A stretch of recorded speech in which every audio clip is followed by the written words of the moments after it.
দর্শক, জনবাণী লাইভে আপনাদের স্বাগত জানাচ্ছি। আমি জান্নাতুর রহমান। সরাসরি যুক্ত হয়েছি বিএনপির কেন্দ্রীয় কার্যালয় নয়াপল্টনের সামনে থেকে। দেখানোর চেষ্টা করছি এখানকার সর্বশেষ পরিস্থিতি।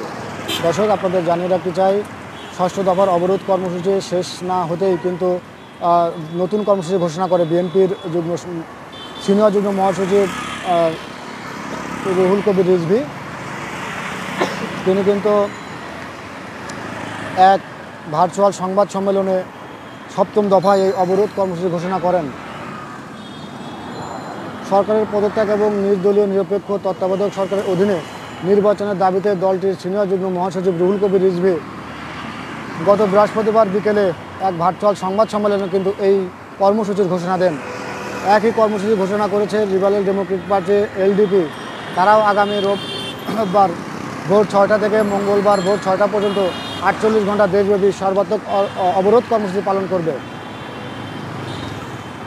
এই গত বৃহস্পতিবার এক ভার্চুয়াল সংবাদ সম্মেলনে রুহুল কবির রিজভী বলেন, একতরফা তফসিল ঘোষণার প্রতিবাদ, নিরপেক্ষ সরকারের অধীনে নির্বাচন ও দলীয় নেতাকর্মীদের মুক্তির দাবিতে আগামী রোববার সকাল 6টা থেকে মঙ্গলবার সকাল 6টা পর্যন্ত 48 ঘন্টার সর্বাত্মক অবরোধ কর্মসূচি সারা দেশে পালন করা হবে। সড়ক, নৌ ও রেলপথে এই অবরোধ কর্মসূচি পালন করবে বিএনপির অবরোধ হরতালের এই কর্মসূচি শুরু হয়েছে গত 28 অক্টোবর তাদের মহাসমাবেশে সহিংসতার ঘটনাকে কেন্দ্র করে। সরকার পতনের এক দফা আন্দোলনে সেদিন রাজধানীর নয়াপল্টনে দলীয় কার্যালয়ের সামনে মহাসমাবেশ করছিল বিএনপি। ওই সমাবেশ চলাকালে এক পর্যায়ে দৈনিক বাংলা মোড়, কাকরাইল ও পল্টন সহ আশেপাশের এলাকায় পুলিশের সঙ্গে সংঘর্ষে জড়ায় বিএনপি। আগুন, ভাঙচুর ও ককটেল ছোড়া হয় এই মহাসমাবেশ থেকে। পিটিয়ে হত্যা করা হয় এক পুলিশ সদস্যকে। এছাড়া সংঘর্ষের মাঝে পড়ে মারা গেছেন আরও একজন। এই অবস্থায় সমাবেশ কর্মসূচি চলার মধ্যেই বিএনপির মহাসচিব মির্জা ফখরুল ইসলাম আলমগীর 29 অক্টোবর সারা দেশে হরতালের ডাক দেন। পরে একদিন বিরতি দিয়ে 31 অক্টোবর থেকে টানা 3 দিনের অবরোধ কর্মসূচি ঘোষণা করে দলটি। অজ্ঞাত স্থান থেকে রুহুল কবির রিজভী এ কর্মসূচি ঘোষণা দেন। বিএনপির অবরোধে একাত্মতা জানায় জামায়াত ইসলামী। এরপর থেকে বিরতি দিয়ে দফায় দফায় অবরোধ হরতালের ঘোষণা দিয়ে আসছে বিএনপি। তবে এর মাঝে নির্বাচনের তফসিল প্রত্যাখ্যান করে 48 ঘন্টার হরতাল দিয়েছিল বিএনপি। সর্বশেষ ঘোষণা করা হয় 48 ঘন্টার অবরোধ, যা শেষ হয়েছে গত শুক্রবার সকাল 6টায়। পরে রোববার থেকে নতুন কর্মসূচি পালন করবে দলটি। বিএনপির ডাকা হরতাল এবং তবে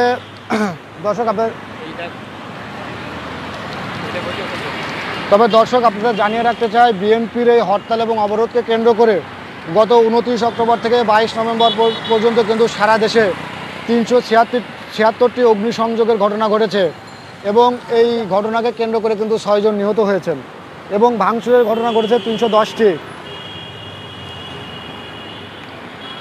দর্শক, আপনাদের জানিয়ে রাখতে চাই, গত বৃহস্পতিবার পুলিশ সদর দপ্তরের জনসংযোগ শাখা থেকে পাঠানো এক বিজ্ঞপ্তিতে এ তথ্য জানানো হয়েছে। বিজ্ঞপ্তিতে বলা হয়েছে, গত 28 অক্টোবর মহাসমাবেশ পরবর্তী হরতাল অবরোধ কর্মসূচি ঘোষণা করে বিএনপি। দেশব্যাপী চলমান অবরোধ ও হরতালে 29 অক্টোবর থেকে 22 নভেম্বর পর্যন্ত 290টি যানবাহন, 17টি স্থাপনা সহ মোট 376টি অগ্নিসংযোগ ঘটনা ঘটেছে। 275টি যানবাহন, 24টি স্থাপনা সহ ভাঙচুরের ঘটনা ঘটেছে 310টি। এছাড়া এই সময়ের মধ্যে বিভিন্ন ঘটনায় কর্তব্যরত একজন পুলিশ সদস্য সহ 6 জন নিহত হয়েছেন। পুলিশ সদর দপ্তর জানায় যে এই অবরোধ কর্মসূচি কেন্দ্র করে কিন্তু আওয়ামী লীগ অফিস সহ একটি বিদ্যালয়েও কিন্তু ভাঙচুরের ঘটনা এবং অগ্নিসংযোগের ঘটনা ঘটেছে। দর্শক, আপনাদের জানিয়ে রাখতে চাই, এই অবরোধকে কেন্দ্র করে যেন কোনো নাশকতার ঘটনা না ঘটে, এই জন্য কিন্তু রাজধানী সহ সারা দেশেই কিন্তু আইন শৃঙ্খলা রক্ষাকারী বাহিনীর সদস্যরা সতর্ক অবস্থানে রয়েছেন এবং আইন শৃঙ্খলা কিন্তু জোরদার করা হয়েছে। পুলিশ, র্যাব, বিজিবি সহ আনসার সদস্যরাও কিন্তু আইন শৃঙ্খলা রক্ষার কাজে নিয়োজিত আছেন এবং রাজধানীর বিভিন্ন গুরুত্বপূর্ণ পয়েন্টে কিন্তু আইন শৃঙ্খলা রক্ষাকারী বাহিনীর সদস্যরা মোতায়েন রয়েছে এবং আইন শৃঙ্খলা রক্ষাকারী বাহিনীর টহল টিম তারা কিন্তু রাজধানীর বিভিন্ন অঞ্চল কিন্তু টহল দিচ্ছেন এবং ডিএমপির পক্ষ থেকে কিন্তু ঘোষণা করা হয়েছে, যারা অগ্নিসংযোগকারী অগ্নিনাশকতাকারী তাদেরকে যদি হাতে নাতে ধরিয়ে দেওয়া যায় অথবা তাদের তথ্য দিয়ে যদি তাদেরকে ধরিয়ে দেওয়া হয় তাহলে কিন্তু ডিএমপির পক্ষ থেকে নগদ 20,000 টাকা পুরস্কার দেওয়া হবে এবং ডিএমপির পক্ষ থেকে জানানো হয়েছে যারা এই তথ্য দিবে তাদের পরিচয় গোপন রাখা হবে। দর্শক, আপনাদের জানিয়ে রাখি, আগামীকাল অর্থাৎ রবিবার ভোর 6টা থেকে কিন্তু আগামী মঙ্গলবার ভোর 6টা পর্যন্ত 7ম দফায় বিএনপির অবরোধ কর্মসূচি শুরু হবে। দর্শক, আপনারা জানেন বিগত দিনগুলোতে কিন্তু এই অবরোধকে কেন্দ্র করে অবরোধ শুরুর আগের রাতেই কিন্তু রাজধানী সহ দেশের বিভিন্ন স্থানে কিন্তু ব্যাপক অগ্নিসংযোগের ঘটনা ঘটেছে, বিভিন্ন যানবাহনে অগ্নিসংযোগের ঘটনা ঘটেছে, ভাঙচুরের ঘটনা ঘটেছে। তবে দর্শক, এখনও পর্যন্ত কিন্তু রাজধানী সহ দেশের আর কোনো স্থানেই অগ্নিসংযোগের ঘটনা ঘটেনি এবং এরকম কোনো তথ্য এখন পর্যন্ত পাওয়া যায়নি।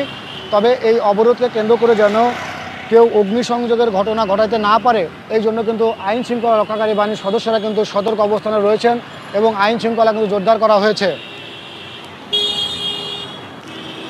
এবং এই অগ্নিনাশকতাকারীদের ধরার জন্য কিন্তু সাদা পোশাকেও আইন শৃঙ্খলা রক্ষাকারী বাহিনীর সদস্যরা কিন্তু মোতায়েন আছে এবং তারা সতর্ক অবস্থানে রয়েছেন যাতে কেউ এই ধরনের অগ্নি সন্ত্রাস ঘটাতে না পারে।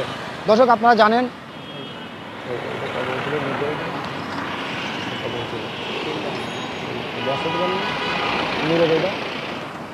জানেন গত বৃহস্পতিবার কিন্তু এই বিজয়নগর এলাকায় কিন্তু একটি যাত্রীবাহী বাসে আজমেরি গ্লোরি নামে একটি যাত্রীবাহী বাসে কিন্তু অগ্নিসংযোগের ঘটনা ঘটে এবং ওই বাসে যখন অগ্নিকাণ্ডের ঘটনা ঘটে তখন কিন্তু গণ অধিকার পরিষদের পক্ষ থেকে তারা কিন্তু অবরোধের সমর্থনে কিন্তু তারা সমাবেশ করছিল এবং তাদের সমাবেশটা কিন্তু বিজয়নগর পানি ট্যাঙ্কের সামনে তারা কিন্তু রাস্তা অবরোধ করে কিন্তু তারা সমাবেশ করছিল এবং এই বাসে যখন অগ্নিকাণ্ডের ঘটনা ঘটে তখন কিন্তু গণ অধিকার পরিষদের সভাপতি নুরুল হক নূর তিনি কিন্তু বক্তব্য রাখছিলেন এবং তার এই বক্তব্য চলাকালীন সময়ে কিন্তু বিজয়নগর এলাকায় আজমেরি গ্লোরি নামে একটি যাত্রীবাহী বাসে কিন্তু অগ্নিকাণ্ডের ঘটনা ঘটে।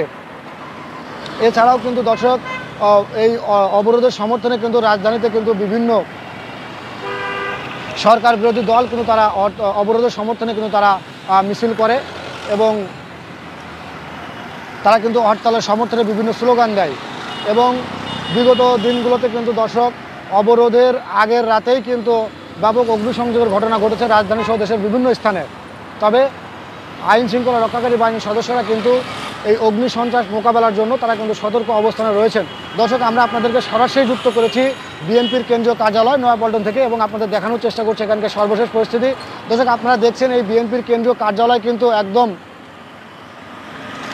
জনমানব শূন্য অবস্থায় রয়েছে এবং 28 অক্টোবরের পর থেকে কিন্তু এই বিএনপি কেন্দ্রীয় কার্যালয়ে কিন্তু তালা ঝুলছে এবং এখানে কিন্তু 28 অক্টোবরের পর থেকে বিএনপির কোনো সিনিয়র নেতাকর্মী, তাদের কোনো নেতাকর্মী, শুভানুধ্যায়ী সমর্থক এবং সহযোগী সংগঠনের কাউকেই কিন্তু এই কেন্দ্রীয় কার্যালয়ের সামনে আসতে দেখা যায়নি এবং 28 অক্টোবরের পর থেকে কিন্তু এই বিএনপির কেন্দ্রীয় কার্যালয়ে বাইরে থেকে কিন্তু তালা ঝুলছে এবং এখানে কিন্তু আইন শৃঙ্খলা রক্ষাকারী বাহিনীর সদস্যরা মোতায়েন রয়েছেন।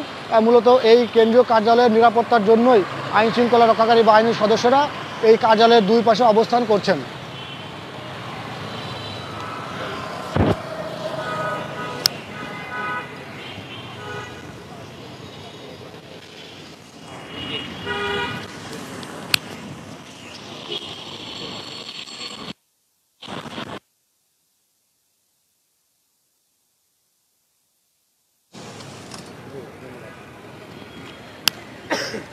দর্শক, আপনাদের আবারও জানিয়ে রাখতে চাই আগামীকাল অর্থাৎ রবিবার ভোর 6টা থেকে কিন্তু বিএনপির 48 ঘন্টার অবরোধ কর্মসূচি পালন করবে। তারা কিন্তু 7ম দফায় এই অবরোধ কর্মসূচি পালন করবে।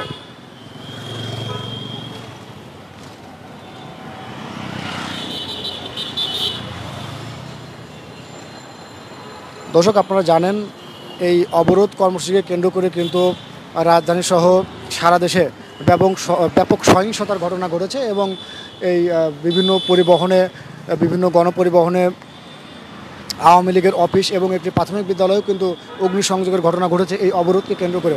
শুধু গণপরিবহনে নয়, ট্রেনেও কিন্তু এই অবরোধকে কেন্দ্র করে অগ্নিসংযোগের ঘটনা ঘটেছে এবং ট্রেনেও কিন্তু নাশকতাকারীরা কিন্তু পাথর নিক্ষেপ সহ, পেট্রোল ভর্তি বোতল নিক্ষেপ সহ ট্রেনে কিন্তু অগ্নিসংযোগের ঘটনা ঘটেছে।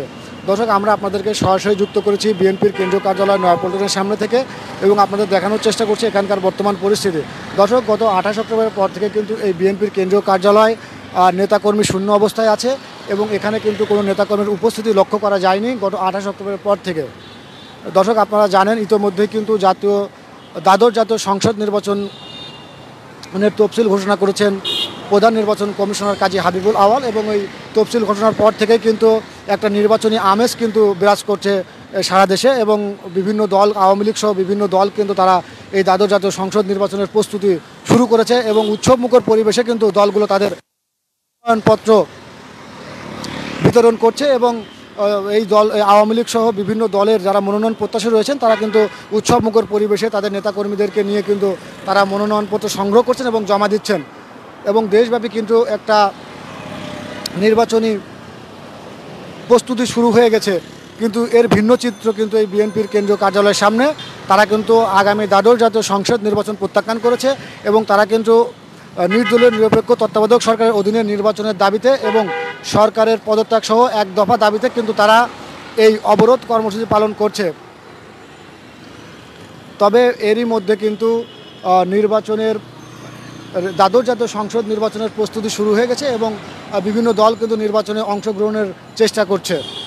দর্শক, আপনারা দেখছেন বিএনপি কেন্দ্রীয় কার্যালয়ের কিন্তু এখনও আর গত 28 অক্টোবর থেকে এখন পর্যন্ত কিন্তু নেতাকর্মী শূন্য এবং এই কার্যালয়ের সামনে কিন্তু বিএনপির কোনো সিনিয়র নেতাকর্মী, তাদের কোনো শুভানুধ্যায়ী, তাদের কোনো সমর্থক বা সহযোগী সংগঠনের কোনো নেতাকর্মীকেও কিন্তু আসতে দেখা যায় না। দর্শক, আপনাদের জানিয়ে রাখতে চাই আগামীকাল ভোর 6টা থেকে কিন্তু মঙ্গলবার ভোর 6টা পর্যন্ত সপ্তম দফার অবরোধ কর্মসূচি পালন করবে বিএনপি, জামাত সহ তাদের সমমনা দলগুলো। দর্শক, আপনাদের সরাসরি আমরা যুক্ত করেছিলাম বিএনপির কেন্দ্রীয় কার্যালয় নয়াপল্টন থেকে। এই ছিল এখানকার সর্বশেষ পরিস্থিতি। পরবর্তী সংবাদ পেতে জনবাণীর সাথেই থাকুন।